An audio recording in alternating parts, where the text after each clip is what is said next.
Olá, bom dia, boa tarde, boa noite, boa madrugada. Seja muito bem-vinda, muito bem-vindo.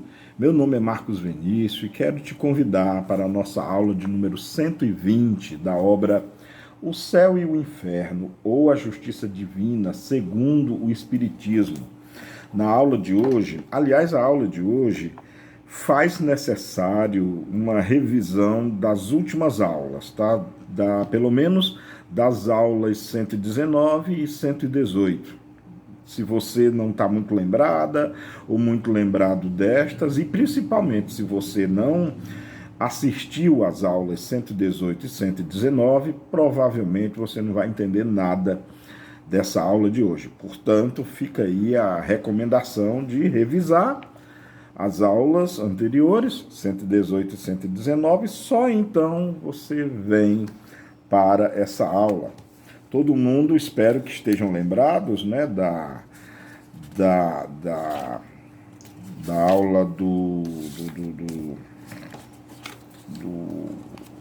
Castelnaudari, né, Castelnaudari não, perdão, do senhor Lapomeret, que foi intitulado como Castigo da Luz. Estão lembradas e lembrados? Que ele se queixava da luz. Muito interessante essas mensagens. A comunicação que ele deu foi interessantíssima. E aí o que aconteceu foi o seguinte: após a comunicação do senhor Lapomeret, o que aconteceu? Nossos guias espirituais, né, e aí o próprio Kardec escreve isso, os guias espirituais lá dos médiuns, né, que estavam envolvidos nos processos mediúnicos de todas essas comunicações. Então, nossos guias espirituais, rogados para darem a sua apreciação sobre este assunto, ditaram as 3 comunicações adiante e que merecem uma séria atenção. Então, seguem-se agora 3 comunicações acerca desse castigo da luz, acerca dessa comunicação e sobre essa situação espiritual do senhor Lapomeret. A primeira comunicação segue-se da seguinte forma: os espíritos na erraticidade estão, evidentemente, do ponto de vista das existências, inativos e na espera. Entretanto, podem espiar desde que o seu orgulho, a tenacidade formidável e rebelde de seus erros não os retenha no momento da sua ascensão progressiva. Ou seja, o espírito, desde que no mundo espiritual ele já ganhe certa consciência, ele já consiga fazer uma espécie de introspecção sobre si mesmo e daquilo que ele fez, ele já pode sim, com certeza, começar a espiar. Disso tendes um exemplo terrível na última comunicação desse criminoso endurecido, que foi o senhor Lapomeret, né? Se debatendo contra a justiça divina que o constrange depois da dos homens.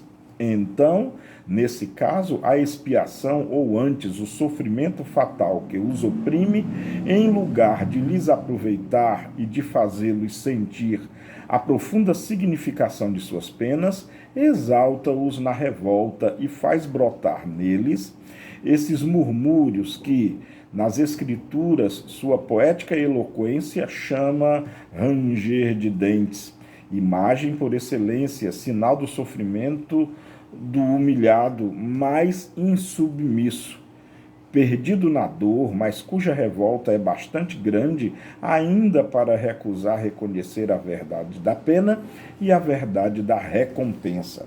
O orgulho, né? De novo, o orgulho que nos cega, e eu não estou me referindo nem aos olhos de gelatina, não, mas nos cega aos olhos espirituais, que nos impede de ver.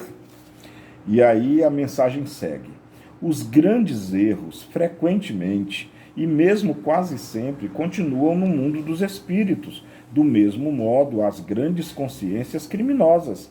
Se ele, apesar de tudo, se pavonear diante do infinito, parece aquela cegueira do homem que contempla as estrelas e que as toma por arabescos de um teto, tal como acreditavam os gauleses do tempo de Alexandre. E aqui, né, o benfeitor espiritual que está ditando essa mensagem, que aliás foi o Lamennais. Lamennais foi um padre e um filósofo francês. É ele que está ditando, ou que ditou essa mensagem. E ele fala aqui de ilusão e um pouco de ignorância, porque esses tempos antigos, onde o céu era visto como uma abóbada celeste de vidro ou de cristal, uma espécie de material quintessenciado, onde as estrelas estariam incrustadas como enfeites no céu, morada dos seres divinos. E ele encerra, né, o senhor Lamennais encerra da seguinte forma: há o infinito moral, miserável, ínfimo, é aquele que, sob pretexto de continuar as lutas e as fanfarrices abjetas, ou seja, condenáveis, deploráveis, né, da terra, não vê mais longe no outro mundo que este. Para ele, a cegueira, o desprezo dos outros, a egoísta e mesquinha personalidade e a detenção do progresso não é senão muito verdadeiro. Ó homem, que há um acordo secreto entre a imortalidade de um nome para deixar na terra a imortalidade que conservam realmente os espíritos em suas provas sucessivas. E eu repito, ó homens, que há um acordo secreto entre a imortalidade de um nome para deixar a terra, ou seja, essa imortalidade do homem traduzido pelo orgulho e o egoísmo, em face da imortalidade que conserva realmente o espírito em sua prova sucessiva. Essa sim, despida do orgulho e do egoísmo, nós vemos agora face a face, como dizia Paulo de Tarso, não mais em retalhos. E aí a realidade vem dura, simples, dolorosa, mas que nos serve de corrigenda e de aprendizado. Bom, tem agora a segunda mensagem. A segunda mensagem é do espírito Erasto. Ele escreve o seguinte, acerca ainda do senhor Lapomere: participar um homem nas trevas ou nas ondas de luz, o resultado não é o mesmo? Num e noutro caso, não vê nada do que o cerca e se habituará mesmo mais rapidamente à sombra que a triste claridade elétrica na qual pode estar emergido. É verdade, eu achei interessante essa síntese, não é? A treva cega, mas a luz também cega. Se você olhar para o sol por muito tempo, você cega. Quando você está dirigindo, vem um carro na contramão com aquela luz, com aquele farol alto ligado, você cega por um momento também. Então é interessante, a luz também cega se você não tiver cuidado, né? Muito interessante mesmo. Bom, portanto, o espírito que se comunicou na última sessão, ele está falando do senhor Lapomere, exprime bem a verdade de sua situação quando exclama: ó, eu me livraria bem dessa odiosa luz. Com efeito, essa luz é tanto mais terrível, tanto mais pavorosa, quanto o atravessa completamente e que torna visíveis e aparentes os seus mais secretos pensamentos. Aí está um dos lados mais rudes de seu castigo espiritual.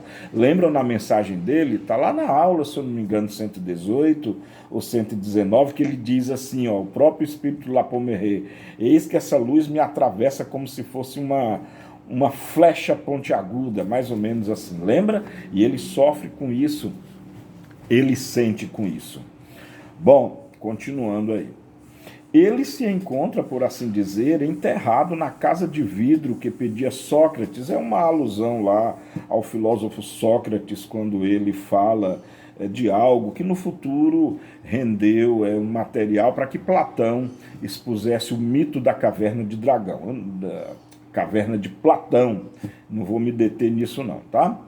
Então, e está aí ainda um ensinamento, porque o que foi a alegre e a consolação do sábio torna-se a punição inflamante e contínua do mal, do criminoso, do parricida, espantado na sua própria personalidade. É a figura daquilo que vive na ilusão, ou seja, nas sombras, né? E aquela ilusão de sombras, para ele é a realidade, mas no mundo espiritual essas sombras elas mostram quem são. Ou seja, você passa a ver as suas próprias sombras em si mesmo e percebe finalmente a realidade delas, que te define. Para o bem ou para o mal, define quem você é.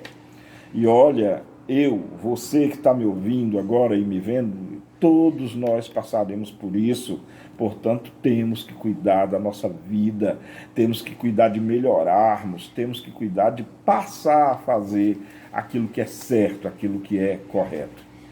E ele continua, né, o Erasto, né? Compreendeis, meus filhos, a dor e o terror que devem constranger aquele que durante uma existência sinistra, se comprazendo em combinar, a maquinar os mais tristes crimes no fundo de seu ser, onde se refugia como um animal selvagem em sua caverna e que hoje acha-se cercado para esse reparo íntimo, onde se esquiva aos olhares a investigação de seus contemporâneos, agora a sua máscara de impassividade foi-lhe arrancada e cada um de seus pensamentos se reflete sucessivamente em sua fronte. No mundo espiritual não se engana mais a ninguém, não. Aqui, no mundo material, todos nós vestimos máscaras, nós apresentamos aquilo que queremos mostrar, não aquilo que realmente somos. No mundo espiritual, não. Sobretudo quando se estuda a natureza do perispírito, e aí você sabe que aí não tem como enganar a ninguém no mundo dos espíritos, não. Você é obrigado, compulsoriamente, a mostrar-se do jeito que você é. Bom, sim, doravante, nenhum repouso, nenhum asilo para esse formidável criminoso. Cada mau pensamento, e Deus sabe se sua alma os exprime, se trai por fora e por dentro dele, como a um choque elétrico superior. Ele quer se esconder da multidão e a luz odiosa atravessa-o continuamente, cada dia. E ele quer fugir em corrida ofegante e desesperada através dos esforços incomensuráveis. E por toda parte a luz, por toda parte os olhares que mergulham nele. E se precipita de novo a perseguir a sombra, à procura da noite, e a sombra e a noite não estão mais para ele. Chama a morte em sua ajuda, mas a morte não é senão a palavra vazia do sentido. O infortunado foge sempre, caminha para a loucura espiritual. Ó castigo terrível, dor medonha, onde se debaterá consigo mesmo para se desembaraçar de si mesmo. Tal é a suprema lei, além da terra. É o culpado que se torna por si mesmo seu mais inexorável castigo. Olha que interessante, é forte isso, né? É o culpado que se torna por si mesmo seu mais inexorável castigo. E observem, isso é muito importante para o nosso aprendizado. O castigo dele, a tortura dele é a luz. Porque, olha só que fantástico, a luz mostra ele. Mostra quem ele quer se esconder, observa que ele busca a treva, ele busca a sombra, como quem quer se esconder, mas a luz mostra. E ele reclama de novo, a luz me atravessa, a luz me denuncia, e ele quer a todo custo a treva e a sombra, porque na escuridão, na treva e nas sombras, nós nos escondemos. Ninguém que quer ser visto sai ao meio-dia. As pessoas com más intenções preferem a sombra e o véu escuro da noite para não poder ser visto ou vista, não é verdade? Que lição, que lição. E Erasto termina a mensagem dele acerca da duração, não é? Quanto tempo isso durará, esse tormento do senhor Lapoméré? Quanto tempo vai durar esse sofrimento? Até a hora em que a sua vontade, enfim vencida, se curvará sob a opressão pungente do remorso, e onde a sua fronte soberba se humilhará diante de suas vítimas apaziguadas e diante dos espíritos de justiça. E notai a alta lógica das leis imutáveis. Nisso ainda ele cumprirá o que escreveu na sua altiva comunicação, tão categórica, tão lúcida e tão tristemente cheia de si mesmo, que deu na última sexta-feira, em se livrando por um ato de sua própria vontade. Erasto. É verdade, né?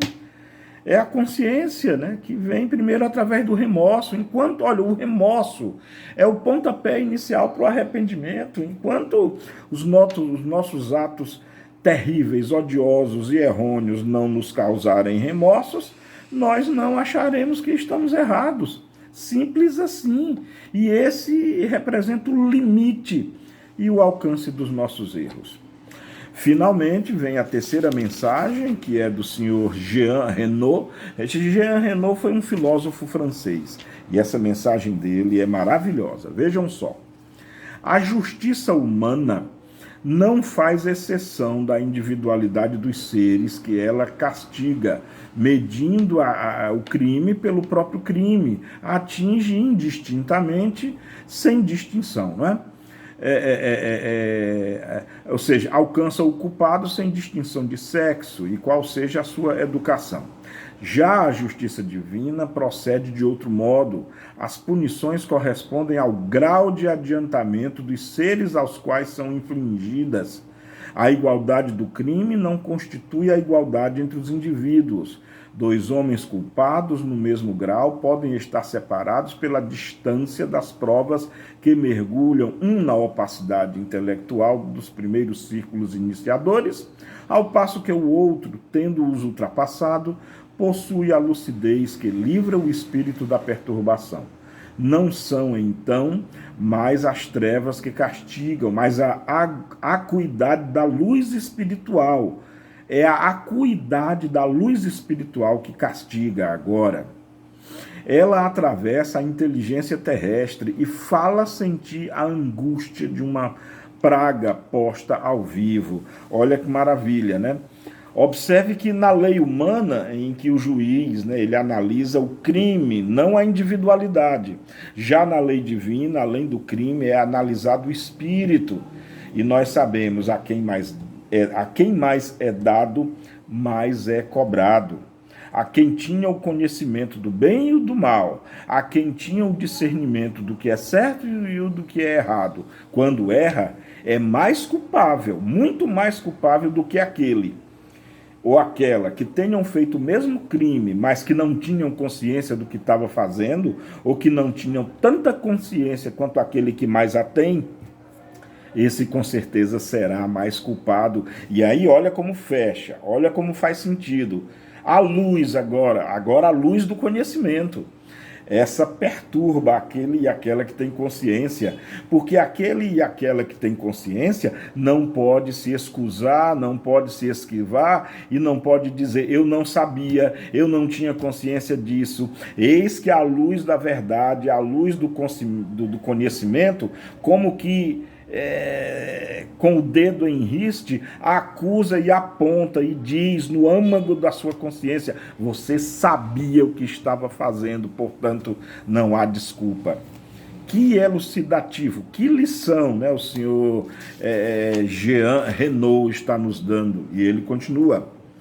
Os seres desencarnados que perseguem a representação material de seu crime sofrem o choque da eletricidade física, sofrem pelos sentidos. Aqueles que já estão desmaterializados pelo espírito sentem uma dor muito superior que aniquila com suas ondas amargas ao recordar os fatos para não deixar subsistir a ciência de suas causas. O homem, ou seja, o homem encarnado, a eletricidade que conduz o pensamento no nosso cérebro o faz pensar e refletir sobre aquilo que fez. E ele coloca filtros, ele coloca os níveis. Já o homem desencarnado, o ser humano desencarnado, homem ou mulher, não interessa. A luz de novo, vem e lhe mostra, sem filtros agora, mostra a verdadeira realidade do que fez, do que deixou de fazer, do que contemplou, bem como as suas ações. O que nos leva a pensar, realmente o mundo espiritual ele é mais real do que o mundo material. O que vocês acham sobre isso? Precisamos refletir muito sobre isso. E Jean Renaud continua, né? Renaud.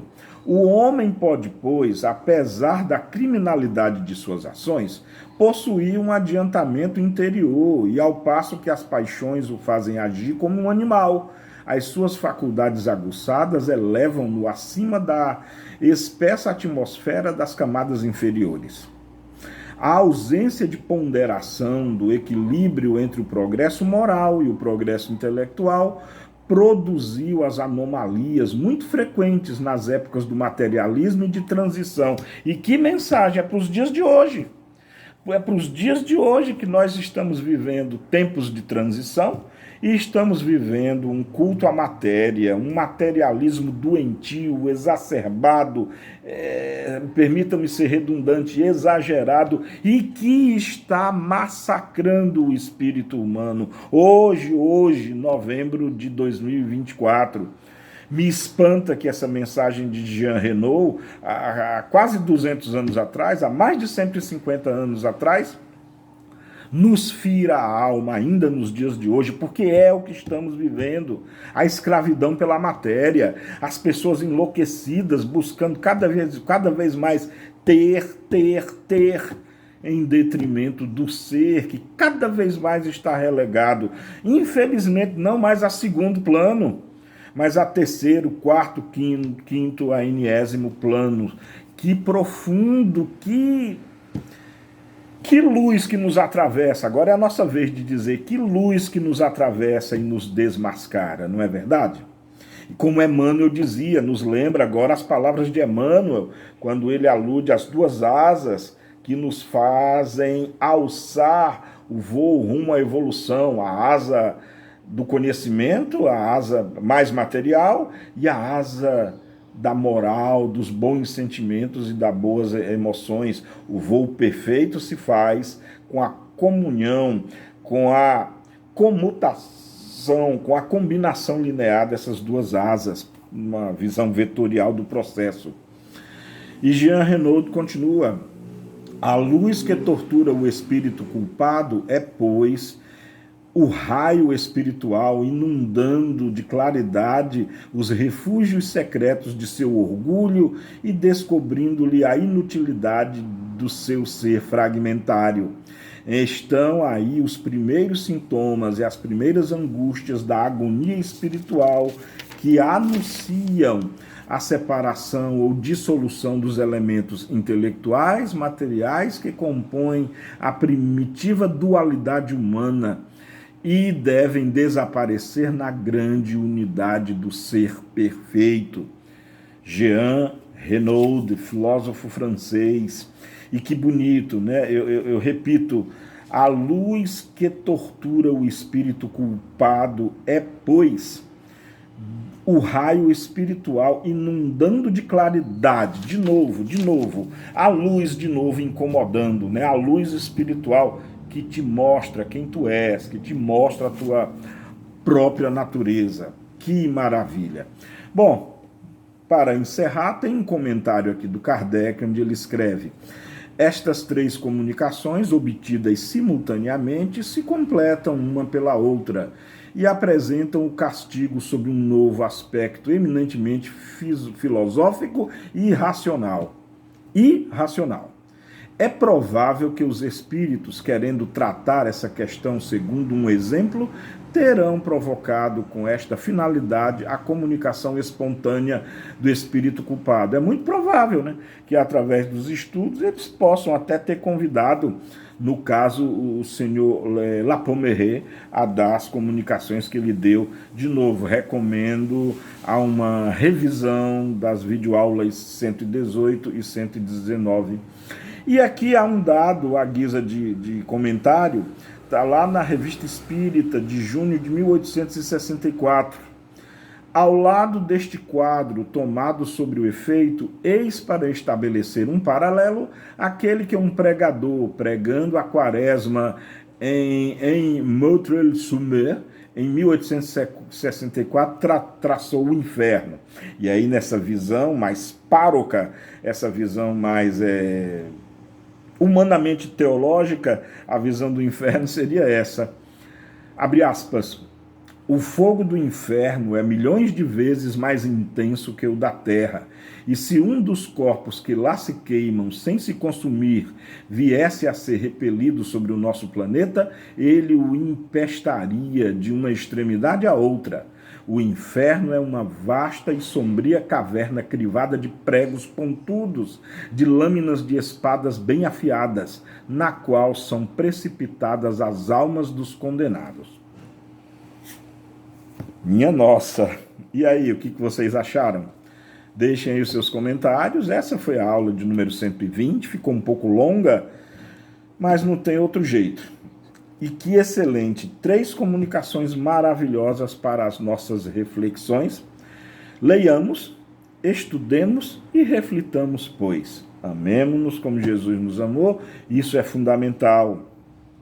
Beijo no coração de todas e todos e até a nossa próxima videoaula. Tchau!